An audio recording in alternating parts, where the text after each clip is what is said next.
Look, Ted, I just don't agree. You need to get your team aligned. All right, so, we know why we're here. We have to talk about how this quarter went. We didn't meet our expectations, and we got to talk about why. And I want us each to talk about what we did to contribute to the problem. By Monday.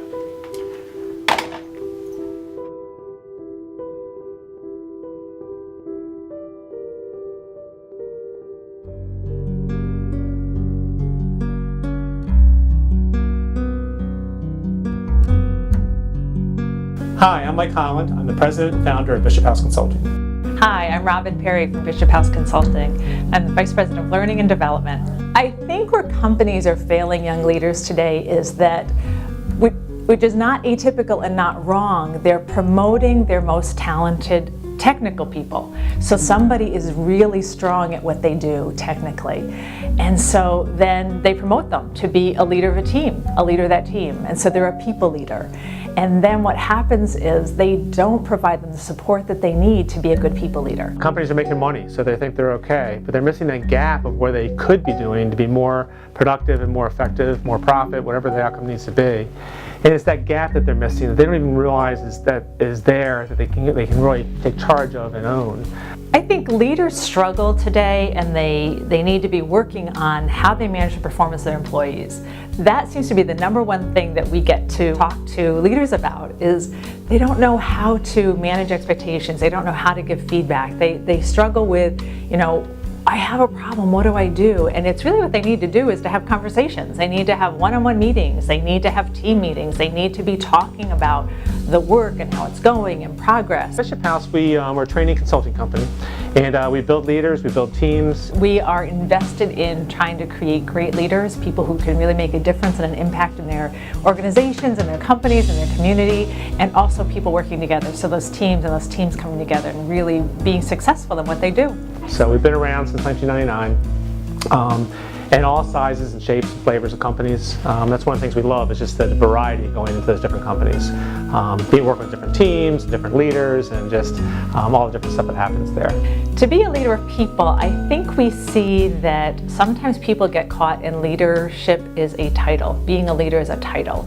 And what we want to think about instead is leadership is a series of behaviors that you perform and that you display. And so, communicating well and understanding relationships and how do I tap into a person's strengths. It's not just about being smart, it's about being healthy and understanding the impact you can have. And it's all around the soft side. So many people want to stay away from that soft side. But it's really what's critically important is understanding you're leading people, you have to have relationships, and you have to earn that right to have those relationships. I feel like I've made a big difference because of the training that we do and because of the coaching that we do.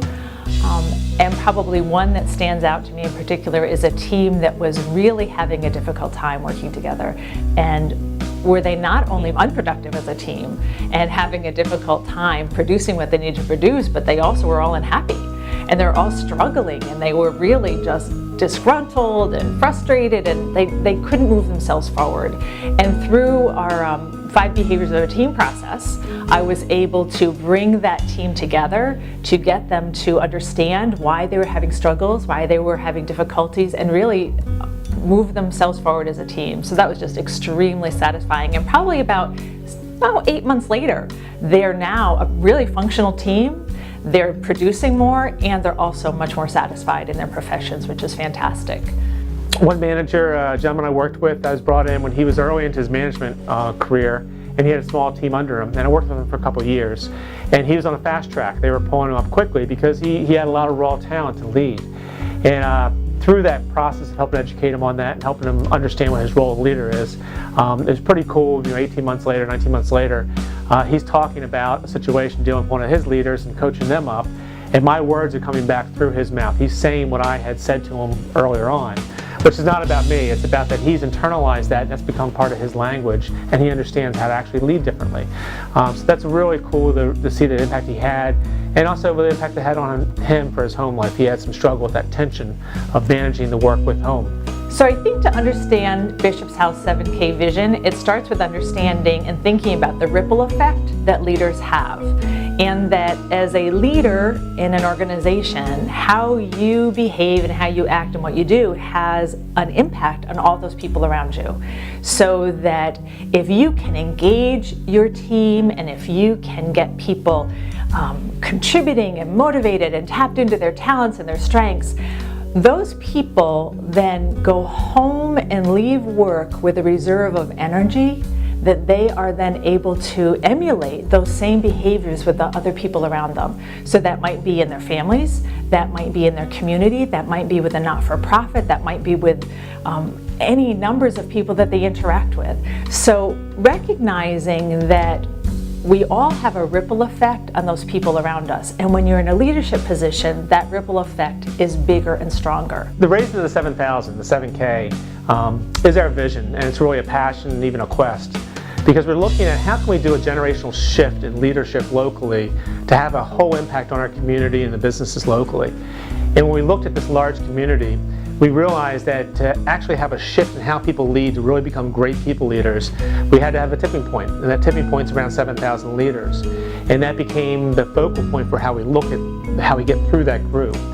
And our hope and our belief is that if we can touch 7,000 leaders, it'll change the way leadership is done in this area for generations. And that'll have an impact on those employees, on the organizations, our economic development locally, on our communities, and all around we'll be better off. But it's large. That's why we need our business partners with us. We need HR professionals. We're not the only ones doing this.